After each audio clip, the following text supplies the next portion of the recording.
अरे विचार. माझ्या वाढदिवसा दिवशी तू किंवा कुणी इंदूला काही आणायला सांगितलं होतं का? हा, मी तिला सामान आणायला सांगितलं होतं. म्हणजे तू तिला शेंदूर आणायला सांगितलं हो ना?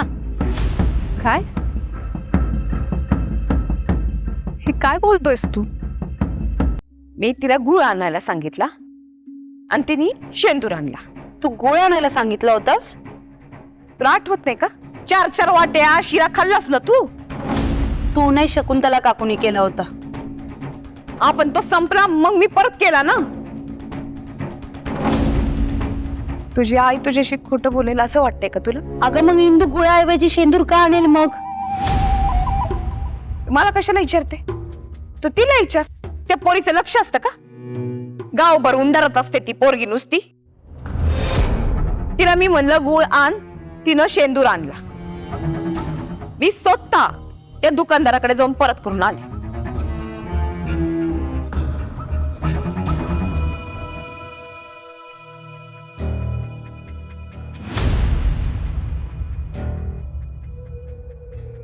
काय घाणेरडा चहा करून ठेवलाय ग? हा, किती घाण करायचा तो पानसट नुसता. जाऊ दे, नव्हता करायचं तर मला सांगायचं ना, मी करून घेतला असता. तू दुकानदाराकडे गेली होतीस? तू दुसरं कोण जाणार? तू नेमक्या वेळेला बाहेर गेली होतीस. माझ्याशिवाय घरामध्ये दुसरं कोणी आहे का मरमर करणार? जाऊ दे, पोरांसाठी मरमर करा, सगळ्यांसाठी मरमर करा. रक्ताची पोरं आईवरती संशय घेण चांगलं अगं आई, मी संशय नाही घेतला. नाही का? तुला वाटतंय ना मी त्यांच्या खाण्यामध्ये शेंदूर मिसळला आणि त्यांचा आवाज बंद करायचा प्रयत्न केला म्हणून वाटतंय ना? अगं नाही, मी असं कुठं काय बोलले? अगं तुझ्या बोलण्याचा अर्थ तर तोच होतो ना. मी माझ्या सख्या धीराच्या खाण्यामध्ये शेंदूर मिसळीत. अगं सख्खा धीर मुलासारखा असतो ग. मी असं करेन मी? असं वाटलंच कसं तुला? अगं आई, मी सहज विचारलं तुला. तू गैरसमज नको ना करून घेऊ. गैरसमज? मी आई म्हणून तुमच्यावरती प्रेम करण्यात कमी पड. घरातले उठसूट माझ्यावरती प्रत्येक गोष्टीत संशय घेताय. बाहेरचे पोटची पोरं सुद्धा घेताय. ते शकू सारखं काम नाही ना माझं. गोड गोड बोलायचं आणि पोरं बिघडवून ठेवायची. अगं आई, सॉरी, खरंच चुकलं माझं. राहू दे आता. सॉरी ना. आता तू माझ्याशी काही बोलू नको. निघित. सॉरी, खरंच चुकलं ग. निघ म्हणते ना.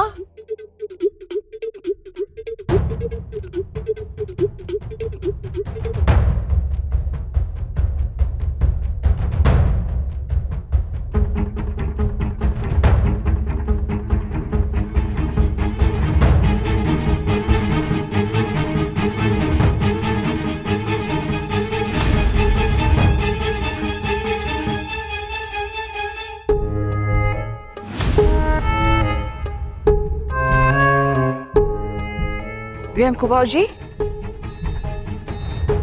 काही हवंय का?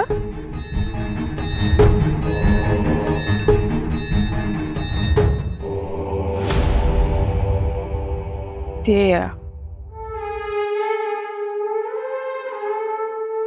शकुंतला, ते वाळवण टाकलीत ना? आलेच बघून. शकुंतला,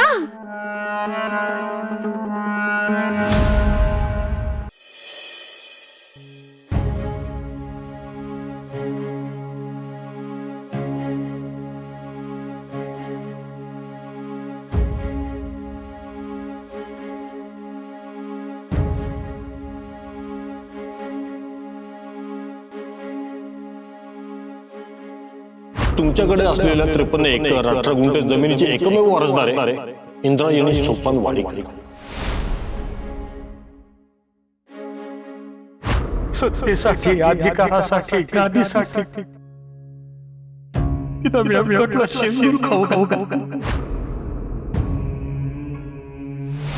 काय इंदूला आपल्याला जपायला हवं म्हणजे काय?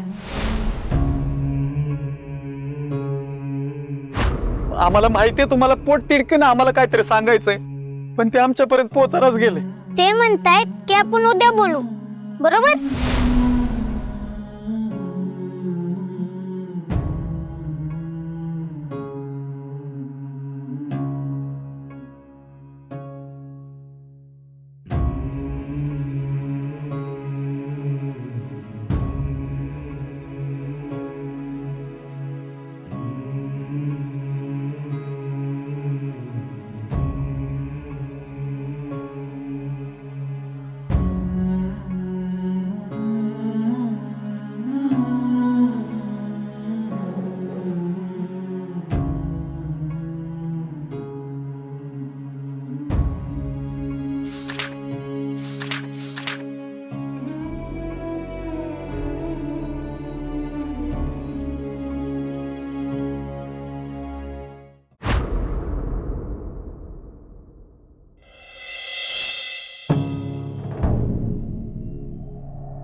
माझ्या वाढदिवसा दिवशी तुला शेंदूर आणायला कुणी सांगितलं होतं?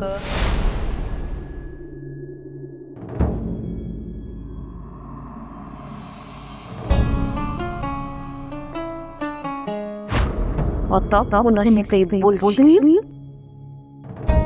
तर तुझे लाडके जग्गू महाराज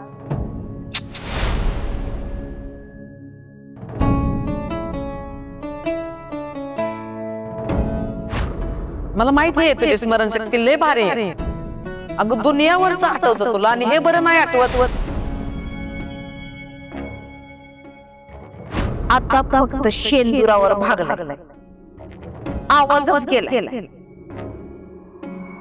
तू जर काही बोलशील ना तर बिही काढा बिही.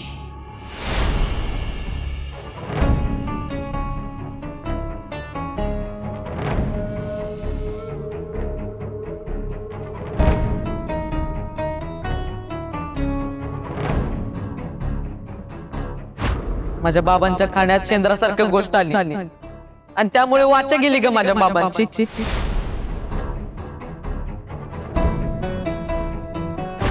आणि जर त्या दिवशी तू शेंदूर आणलाय तर तुला कोणी आणायला सांगितलं होतं ते? पण मी म्हणले ना योगा योग असू शकतं. नाही, योगायोग असू शकतो, पण ही गोष्ट मात्र योगायोग नाही हे नक्की.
व्यंकू महाराज एवढ्या रात्रीचे कुठे चाललेत?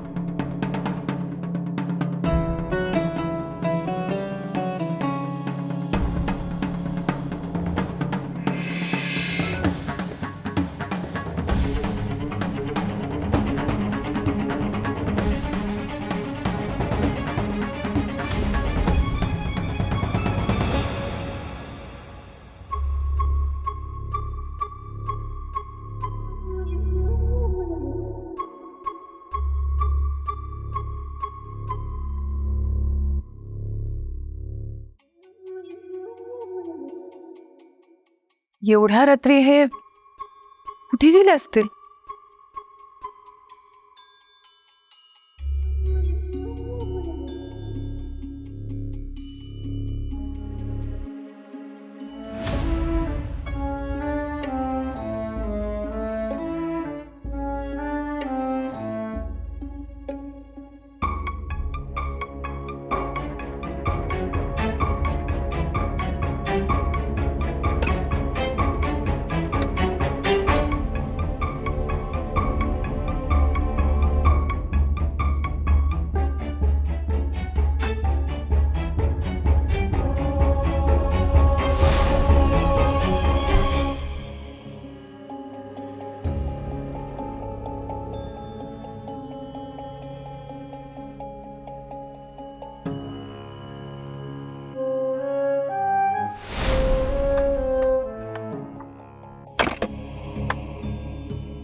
इंदू, बाळा एवढ्या रात्रीचं बाहेर काय करतेस? ते व्यंकू महाराज. त्यांना पाहिलंस का तू? हो, कुठं गेले? ते इकडे गेलेत. क्या रात्रीचं तिकडे कुठं गेले? बर, तू घरी जा, मी त्यांना बघून येते. अगं, तू कुठं निघालीस? ते तुमच्यासोबत व्यंकू महाराजांना बघायला. इंदू, बाळा खूप रात्र झाली, तू घरी जा, मी त्यांना घेऊन येते. हो, पण व्यंकू महाराज. इंदू, तुझा माझ्यावर विश्वास आहे ना? तुझ्या व्यंकू महाराजांना मी नक्की घरी घेऊन ये. काळजी करू नकोस तू. घरी जा, चल. दार लावून घे ग. हो हो.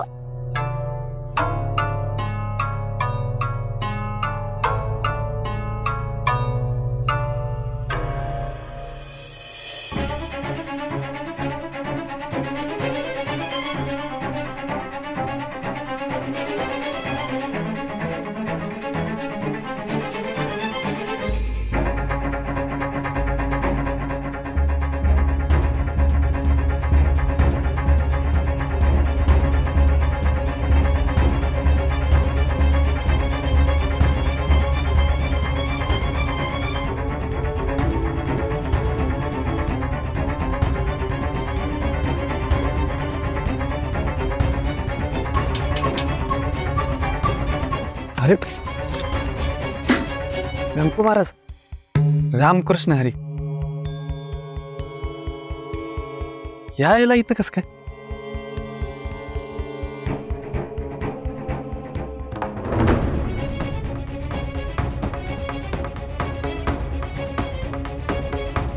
वाचू.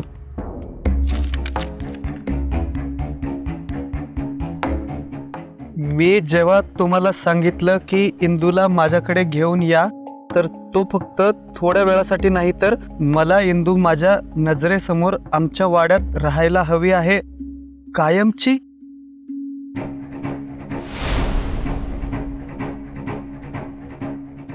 मला पूर्ण कल्पना आहे की तिचे पालकत्व तुमच्याकडे आहे, तुम्ही तिला नीटच सांभाळता आहात. पण मला विठुरायाकडून जो संदेश मिळालाय त्यानुसार इंदूने वाड्याच्या म्हणजे विठुरायाच्या छत्रछायाखाली राहायला हवं, तेच तिच्या भविष्याच्या दृष्टीने महत्वाचं आहे. अहो पण व्यंकू महाराज, ही का, कशासाठी, का, कशासाठी असे खूप प्रश्न तुमच्या डोक्यात येत असतील. पण ही वेळ प्रश्नोत्तर करायची नाही, योग्य वेळ येईल तेव्हा मी तुम्हाला याचं कारण सांगेन. आता इतकंच सांगतो की आपण सगळ्यांनी इंदूला जपायला पाहिजे.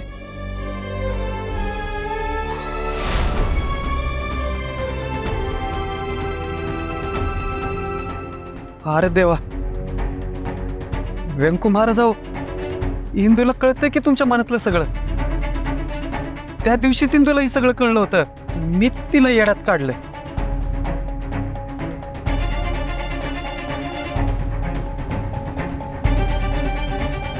व्यंकू महाराज, मी काय तुमच्या शब्दामोर नाही बघा, पण हे सगळं एकदमच कसं करायचं ते मला काय कळणं झालंय. तुम्ही मला थोडा वेळ देता का? हा? हा. अहो महाराज, तुम्ही हात नका जोडू. मी काहीतरी मार्ग काढतो. मी बघतो काहीतरी.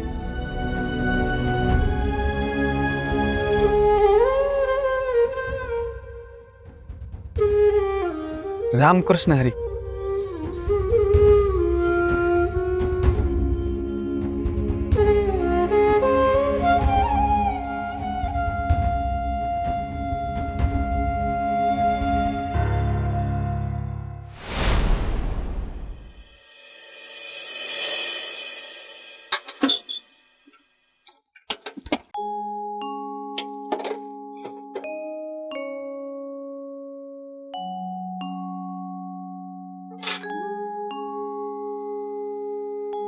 गोपाळ, काय रे?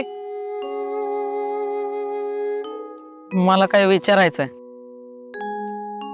आज तुम्हाला काहीतरी विचारायला आलंय? विचार की.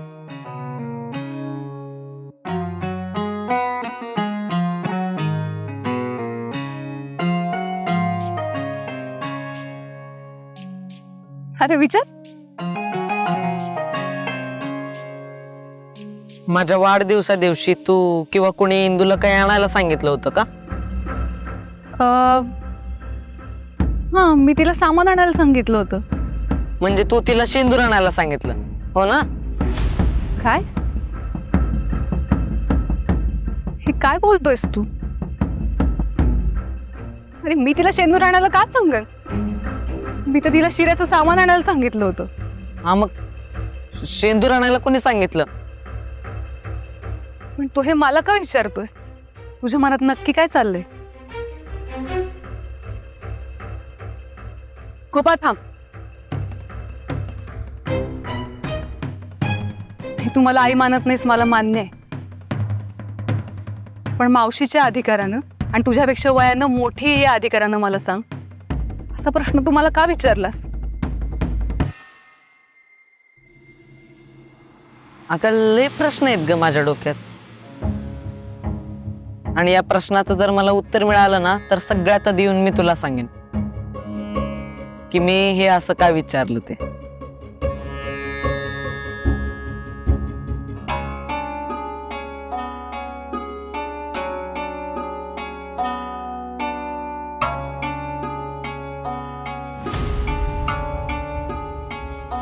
पाणी आणू का?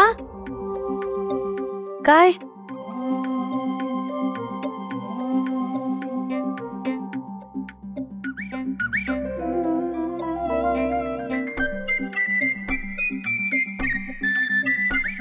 गळ्याला त्रास होतोय का? आग होती का गळ्यात? मी परगजींना सांगते डॉक्टरांना घेऊन यायला. मग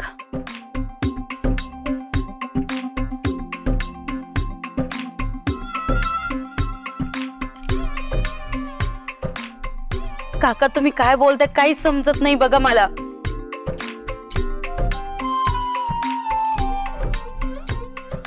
काका नाही समजत आहे हो काही.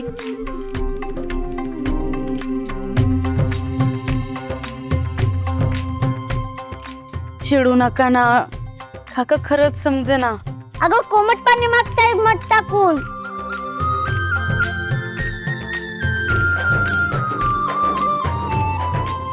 कोमट पाणी वय. आणि मग ते त्रिकोण चौकोन म्हणत होते ते काय होतं? माटी पेन्सिल आण म्हणतात ते. तुला काहीच कळत नाही. माटी माटे म्हणतेस मला? तस ते बोलले, मी नाही. वय की नाही? पाटी पेन्सिल होय, ती तर इथंच आहे. कुठे कुठे दाखव बरं. कुठे? हे बघ इथे.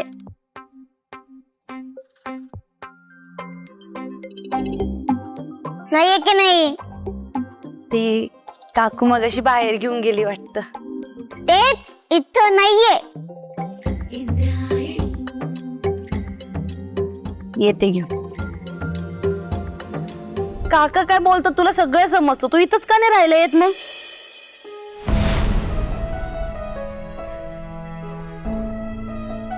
तेव्हा तर मी तसंच बोलले होते ना.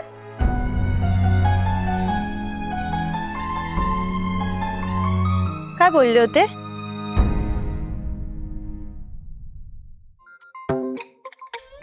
काय नाही, तुला काम सांगितले ते कर म्हणतायत. उगाच गप्पा नको मारूस असं ते बोलले.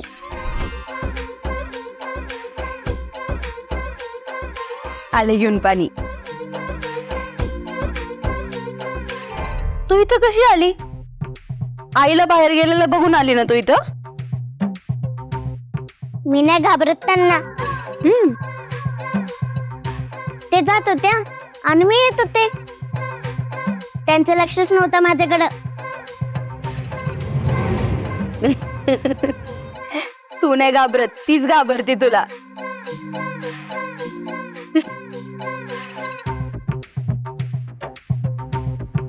इंदू, जायच्या आधी मला भेटा.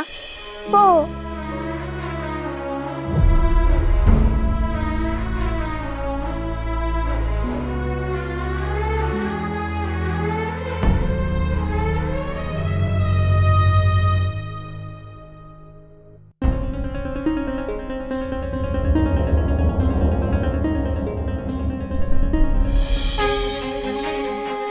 आता मला सांगा, काल रात्री एकटे कुठे गेला होता?